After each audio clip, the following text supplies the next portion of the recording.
The prairie was still. No wind. No stars. Just the hum of cicadas beneath a silver-cut moon. Elijah Boone, grizzled rancher with a back bowed from too many broken horses, stood at his cabin door in his long johns, shotgun cradled across his chest. A sound had roused him, soft, like breath wrapped in cotton. He opened the door. No one. Just the dust shifting under his boots. Then he saw it. A wooden crate, swaddled in burlap. A baby. No cry, no coo, just big green eyes staring up at him like it knew him. Elijah's jaw clenched. Not fear. Recognition. He knelt, fingertips trembling, lifted the bundle. A note nailed to the crate. He's yours. You'll know why soon. His breath caught. The baby blinked, then smiled. Somewhere out there, a coyote howled, and every hair on Elijah's arm rose like wheat in a coming storm. Elijah rocked the baby in his arms, under the amber porch light, breath shallow, eyes darting across the open field. The child didn't make a sound, just clung to his shirt with impossible calm. He stepped inside, boots thudding against worn floorboards, and laid the child on a sheepskin by the fire. The old hound stirred, sniffed the air, then whimpered, and crawled away. Elijah crouched beside the infant, studying him. The features. The nibbled chin, that crooked ear, just like his brother had. But that was impossible. His brother died 10 years ago, in a robbery gone wrong. Still, there was something familiar, like staring into a mirror submerged in time. His fingers brushed the child's cheek. Warm. Real. Alive. What? And now, his. Or someone wanted him to believe that. By morning, Sheriff Collier had ridden out. Dust clung to his coat like guilt, eyes hidden under the brim. Elijah stood silent on the porch, arms crossed, the child in a cradle beside him. "Ain't seen nothin' like this," Collier muttered, kicking the dirt. "No prints, no wagon tracks. Just that box like it grew from the ground." He leaned in. "You hiding something, Boone?" Elijah didn't answer. Just stared past the horizon. "You sure he ain't yours?" The silence was the answer. Sheriff sighed, spat, and mounted his horse. "If this is some trick from your past, it'll come knockin', and I won't be the one who knocks first." Hooves clacked against dry stone as he rode off. Elijah watched the trail dust linger, eyes unreadable. Word spread fast. The town had long memories and loose lips. At the saloon, whispers turned sharp. "Boone's got a child now." From who? A ghost. An old woman clutched her rosary tighter. A drunk laughed too loud. "Bet it's payback. Sin's comin' home." Meanwhile, Elijah rode into town for supplies. Every glance followed him like a knife. Eyes filled with blame, suspicion. He kept his head down, hat low. At the general store, the owner hesitated before handing him formula. "You sure you know what you're doing?" Elijah's stare shut him up. The town knew what he'd been. A loner. A man who buried his secrets with his cattle. But now, with a baby in his arms, the past had a face, and it was watching. That night, coyotes howled closer. Elijah sat in his rocking chair, rifle across his lap, baby nestled against his chest. Fire popped. The hound growled low, and didn't stop. Outside, the wind moved unnaturally, like breath on glass. Elijah's eyes flicked to the window. A shape, gone before he could blink. He stood, moved slow, placed the child in a box lined with wool, then stepped out onto the porch. The land was quiet again. Too quiet. He scanned the dark. Nothing. But every bone in his body screamed it wasn't over. That baby wasn't left. He was delivered. And the one who delivered him might come knocking. Elijah sat on the edge of his bed, the baby asleep in a cradle made from a repurposed apple crate. Rain tapped against the window like slow footsteps. His fingers gripped an old photograph, torn at the edges, creased at the heart. It showed him, a younger version, with Sarah. Hair wild, eyes brighter than dawn. She'd vanished 15 years ago, after a fight that ended with slammed doors and silence. He thought she was gone for good, but her absence had always felt unfinished. Now this child appeared, dropped on his porch like a secret too heavy to carry. He traced Sarah's face in the photo, voice barely above a whisper. "If you did this, why?" The baby stirred but didn't wake. Outside, thunder rolled low, like a warning rumbling beneath the earth. By morning, the storm had broken into fog. Elijah opened the door to a knock, and found a stranger in a long oilskin coat, hat low, leather bag in hand. "Dr. Hale," the man said before Elijah even spoke. "I was told to come." He didn't say by who. Just pushed inside, his presence like smoke, hard to grasp, impossible to ignore. He examined the baby with practiced hands, nodded once. Healthy, quiet, remarkable calm for one so young. Elijah narrowed his eyes. "Who sent you?" The doctor looked up. "You're past," he said, and walked out without another word. No horse outside. No carriage tracks. Just mist swallowing his shape as he vanished into the fields. Later that afternoon, Elijah unfolded the burlap one last time, and found what he hadn't noticed before, tucked deep in the folds, nearly sewn into the seam. A photograph. Faded but unmistakable. It was him, standing beside Sarah. But something was off. The backdrop wasn't from their old ranch. It was a hospital room. Sarah looked tired, pale. In her arms, a newborn. Elijah stared. He'd never seen this picture before. Never been in that room. His breath caught. "This ain't real," he muttered. But it was. Someone had staged this. Or worse, he'd forgotten it. He slammed the photo against the table, heart pounding. A truth buried too deep had begun to claw its way back. That night, as Elijah stepped into the barn to feed the horses, a shot rang out. The bullet missed his head by inches, splintering the post behind him. He hit the dirt, rolled behind a trough. Silence followed. Not running footsteps. No second shot. Just the creak of a door swinging in wind. He rose slow, rifle ready, scanning the rafters, the shadows. No one. Whoever had pulled that trigger hadn't meant to kill. They wanted him rattled. Warned. He looked back toward the house. The baby's cry pierced the silence like a blade.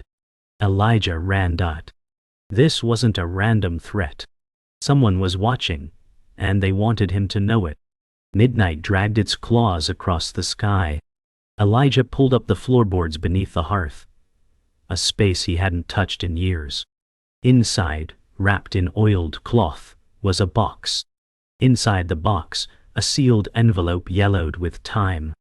The handwriting was unmistakable. Sarah's. He sat, hands shaking, broke the seal. The letter inside was short, but it shattered him. "If you're reading this, I'm gone. You'll hate me, but I had no choice. The child isn't yours, but he needs you more than anyone. Forgive me." Elijah sat still as the fire died behind him. The truth wasn't just coming for him. It was already here. Sleeping beneath his roof, bearing someone else's blood, and yet the boy's green eyes still felt like home. Elijah stared at the dying fire, Sarah's letter trembling in his hands. Morning light hadn't yet cracked the sky, but he hadn't slept. He watched the child through the quiet hours, how still he was, how calm. At dawn he rode into town and paid for a blood test at the new clinic. The nurse asked no questions, but her eyes lingered too long. 2 days later, the results arrived in a plain envelope. He opened it on the porch. The baby wasn't his. Not biologically. No shared blood. No DNA link. But the name listed on the test, Father, Elijah Boone. He stared at the paper, jaw locked. Someone had forged it. Or someone was trying to make him believe a lie deep enough to reshape the past. But why? And who? Sheriff Collier returned, dust on his boots and worry behind his eyes. He tossed a folder on Elijah's table. "Thought you should see this." Inside were records, hospital admission logs, name changes, a list of forged IDs.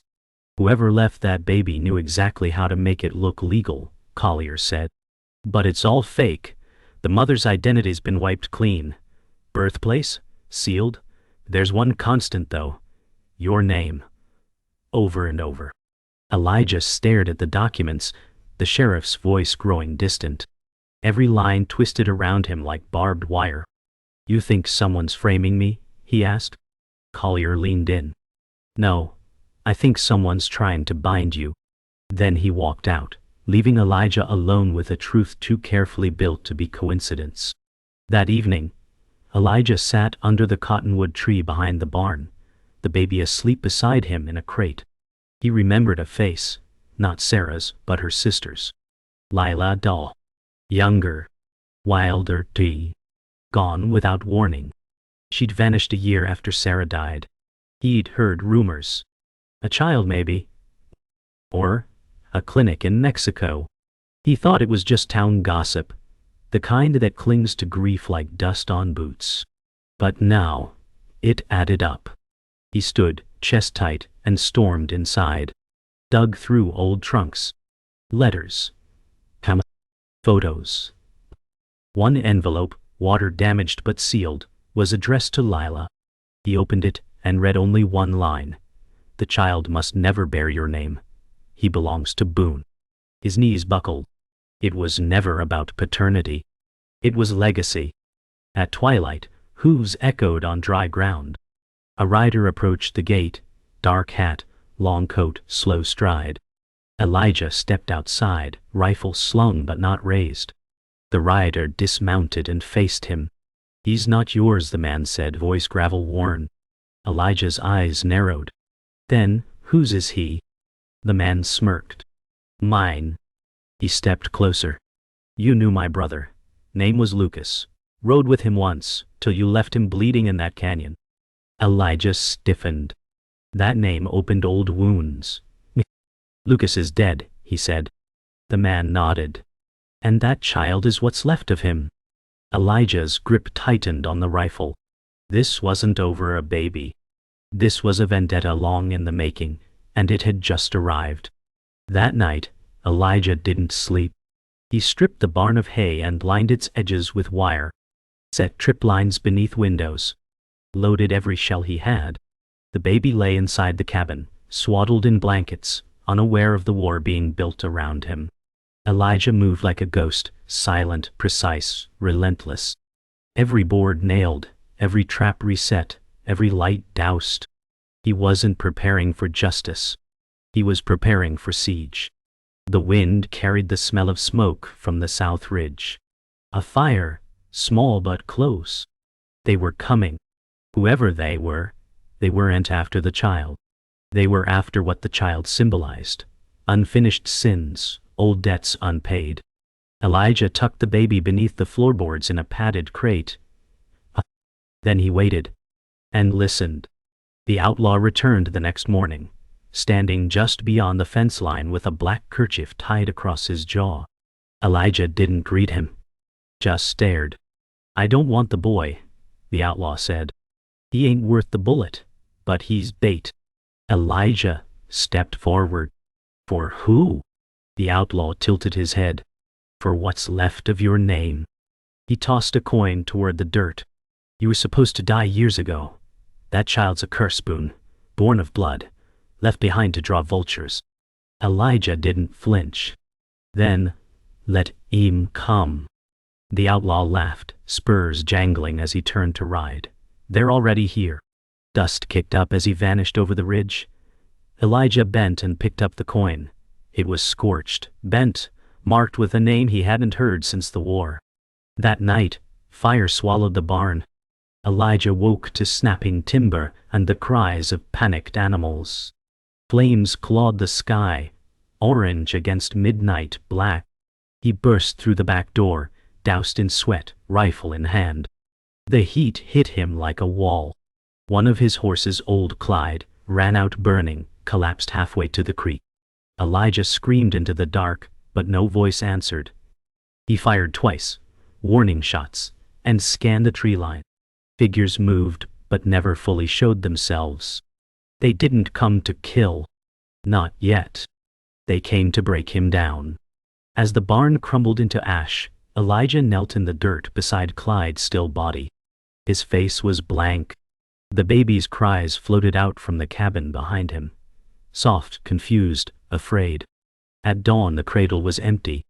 Elijah searched the cabin like a madman, tossing furniture, ripping drawers from desks. No broken locks. No busted windows. Just gone. A faint trail of small, deliberate footprints led from the porch into the hills. Elijah followed with shaking hands and a rifle slung across his back. Each step scraped raw at his soul. The trail stopped at the creek where water swallowed the tracks. On a stone sat the baby's blanket, dry. Folded. Wad. Deliberate. Doubt? Elijah scanned the trees. Nothing. His throat tightened. You took everything else, don't take him too. Wind stirred leaves but gave no answer. Then, far in the distance, a faint cry. Elijah ran. Dot. Word hit town before Elijah returned. By the time he rode through, townsfolk stood like gravestones, unmoving, eyes filled with blame. The preacher shook his head. God don't punish the innocent, only the cursed. A shopkeeper spat near Elijah's boots. You bring ghosts back with you. He didn't respond. Didn't explain. Just rode past them like smoke through a fire. At the saloon, a man raised a glass. To the Olive Boone. Laughter followed. But Elijah didn't stop. Not even when someone threw a bottle that shattered at his horse's hooves. He kept moving, eyes forward, the weight of shame and blood trailing behind like a dust storm. The town had judged him guilty. But guilt wasn't what haunted him now. It was the sound of that cry, still echoing in his chest. He found the child in the old church on the outskirts, abandoned since the fire 20 years back. The door creaked open like it recognized him. Inside, light filtered through a cracked stained glass window, casting colors on peeling pews. The baby sat on the altar. Alone. Silent. In his lap, a small revolver. Elijah froze. Who gave you that? The child looked up, expression unreadable, as if he'd been waiting. Elijah stepped closer and picked up the weapon. Unloaded, but freshly oiled. Someone had been there. Teaching. Preparing. The child reached out, gripping Elijah's thumb. Tears welled in his eyes, not from fear, but from recognition. Elijah whispered, "Who are you?" And the boy smiled like he already knew the answer. The sheriff brought the journal at dawn. Leather cracked, pages brittle, the smell of age clinging to it like smoke. Found it in the archive vault. Name inside caught my eye. Elijah took it slow, hands reverent. The cover read, Calder Boone. His brother. Gone over a decade, presumed dead, after a failed bank job. Elijah flipped through and found dates, locations, reflections. Then came an entry, underlined twice. The child is mine, but hell need my brother more than me. Elijah's throat dried. The next page had coordinates, deep in the high canyons, and one word, delivery. His hands trembled. Calder hadn't just disappeared. He'd planned something, and someone had carried it out. The boy wasn't left by a ghost. He was handed over, by blood. The memory came uninvited, Calder's voice echoing in a smoke-filled saloon.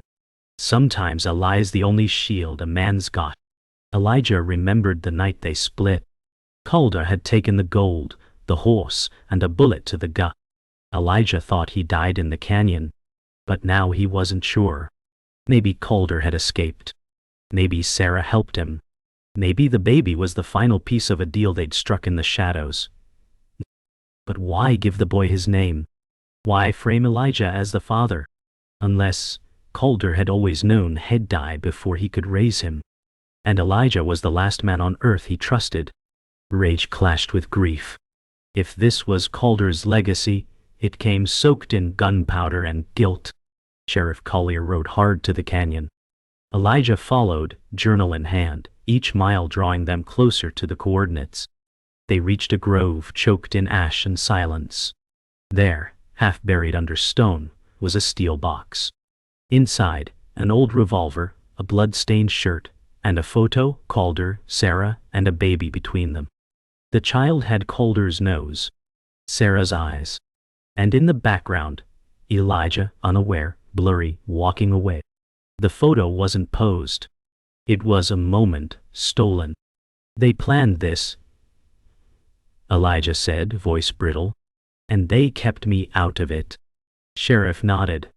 They hid the truth to protect it, but secrets don't stay buried, not out here. Elijah looked at the boy's face. The child wasn't just Calder's. He was the end of something, and the beginning. That night, Elijah stared at the fire, the child asleep once more beside it. He'd stopped wondering if the boy was his. That answer no longer mattered.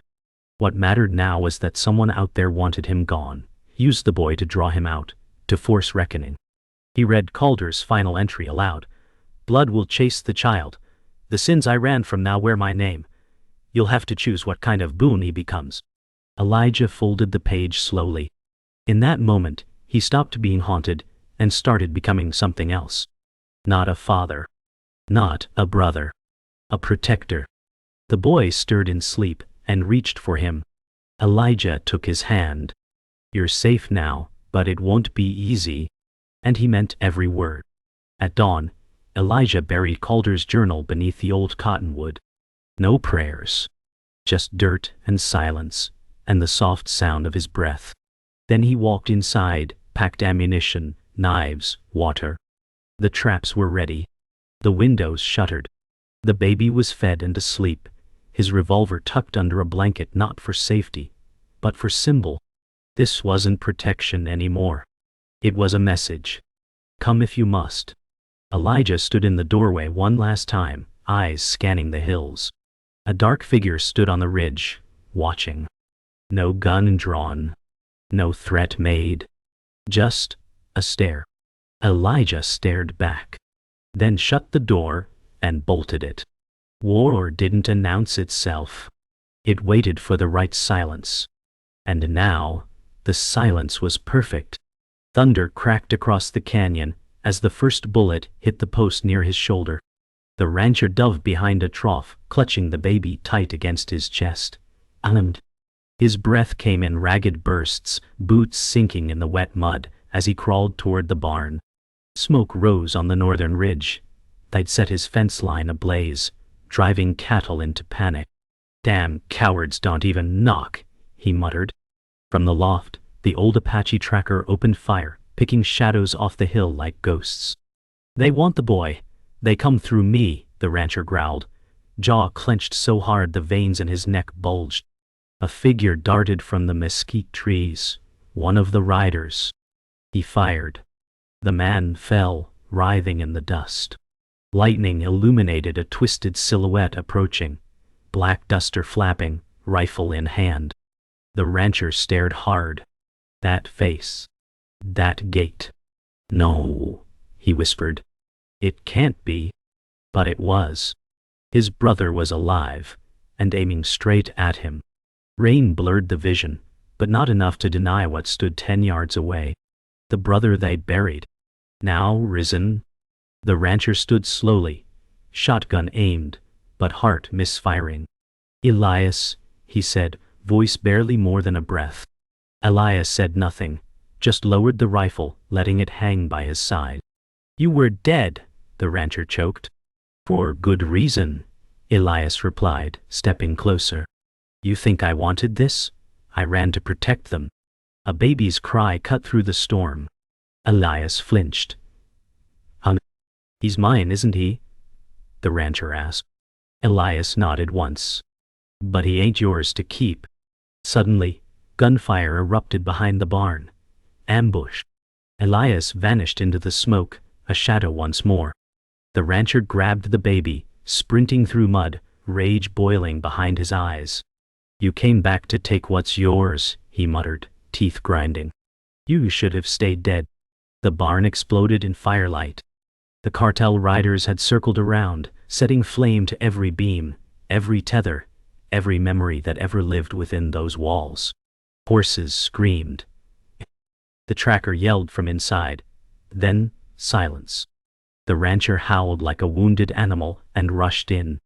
Smoke coiled around his eyes, blinding and burning, but he dragged the old man out by his belt. Blood seeped from a bullet hole in the tracker's side. "This is how I wanted to go," the old man whispered. "On land that fights back." Gunshots peppered the dusk. The rancher laid the tracker under the porch, passed the baby to him, and loaded his last shells. His hands shook, not from fear, but fury. Elias had led this. Blood or not, he was the enemy now. As fire danced in the blackened sky, the rancher marched into it, toward his brother, with death on his tongue. The gunfight was biblical. Mud, fire, blood. Elias stood tall near the corral, picking off defenders one by one, methodical, merciless. The rancher tackled him hard, both crashing into a trough, weapons clattering away. Fists flew. Bones cracked. Elias growled, "I did it for him, for the boy." The rancher bled from the lip, eyes wild. "You did it for power." They wrestled in the dirt, thunder above them like God's gavel. "You gave him up to murderers," the rancher spat, pinning Elias down. Elias bucked him off, gasping, "You wouldn't have survived what I had to do." For a moment both men lay still, gasping, staring at each other like mirrored ghosts. Then Elias reached for his knife. The rancher drew first. The shot echoed into silence. Elias slumped, whispering, "Raise him better than we were raised." And then the rain swallowed him whole. The fire died with the night. Smoke drifted like ghosts across the charred remains of the ranch. The baby whimpered softly in the tracker's arms. The rancher knelt beside his brother's body, rain washing blood into the soil. He closed Elias's eyes, whispering, "I hope your hell is kinder than ours." Behind him the tracker groaned but held the child close. "He's safe now," he murmured. The rancher rose, limping, soaked, burned, but standing. The boy was not his blood, but he was his now. From the ashes he would build again. With fewer lies. With no secrets. He took the baby from the tracker, held him close, and stepped onto the muddy path. Behind him, the ranch still smoldered. Before him, nothing but horizon. But he would walk it, for the child, for redemption, for the brother he buried twice. The town never held funerals for ghosts. When morning came, the ash from the ranch drifted down Main Street like black snow. Smoke still curled from the burnt husk of the barn. People spoke in low tones, eyes darting toward the hills, where nothing moved. No one found the body, just blood on the floorboards and the baby's cry echoing in the wind. The sheriff resigned the next day, vanished without word. The saloon closed for a week. The church bell didn't ring on Sunday. "Folks," said the rancher, died fighting, protecting the child, redeeming sins whispered, but never spoken aloud.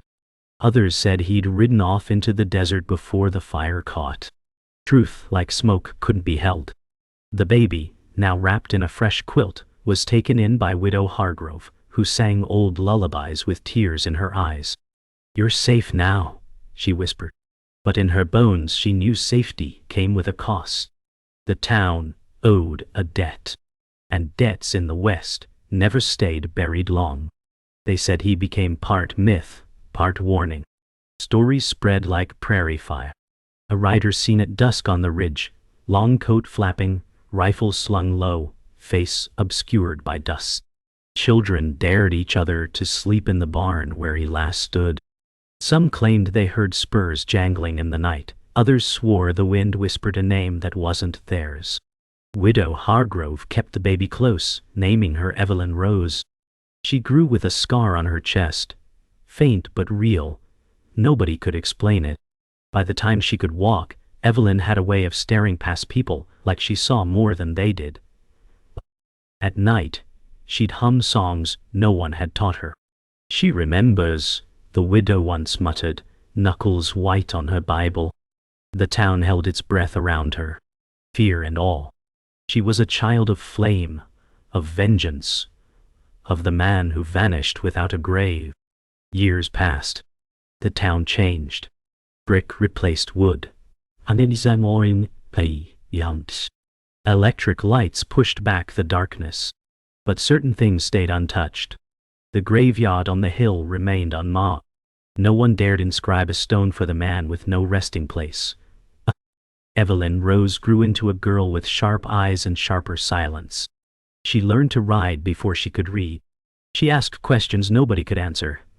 Why don't we say his name? Or, why do people stop talking when I walk in? One day, she found an old revolver hidden beneath loose floorboards. It wasn't rusted. It had been cared for, wrapped in oiled cloth with a single bullet missing. She didn't tell the widow. She just held it and stared for a long while.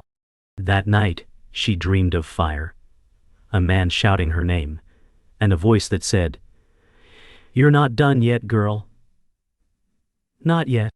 She woke with the taste of gunpowder in her mouth. Whispers rose again when Evelyn turned 16. A stranger came to town wearing black, riding a pale horse with a crooked brand. No one knew his name, but they knew his smell: smoke, sweat, and death. He asked one question: "Where's the girl?" No one answered. The barkeep said his lips split just from being near the man's breath. That night, Evelyn packed a revolver. The widow wept, but didn't stop her. "He left you something more than blood," she said. Evelyn kissed her forehead. "I'll bring the rest of him home." She rode out before dawn, into fog and gunmetal skies, leaving hoofprints that filled with rain. Behind her, the town lit candles, not out of hope, but fear. The girl had become a storm in boots. Not a child. Not anymore. She had her father's eyes, and maybe his fury. They never saw her again. But stories returned. A gang found dead in the canyons, bullets clean through, not looted, not robbed. A marshal swore a girl in a leather coat saved his life, then vanished. Outlaws began avoiding certain counties, muttering about the burned man's daughter. Years later, a man sat on a porch in a town far away, watching the horizon. His beard was gray. His hands were scarred. But when a rider passed, hooded and silent, he tipped his hat with reverence. The rider didn't look back, just rode on into the dusk. Some say she's hunting one man still. Others say she finished the job long ago. Doesn't matter. What matters is this: justice rode in once, left a girl behind, and now the West whispers her name like a prayer or a curse. Evelyn Rose. The last chapter of a story written in smoke and silence.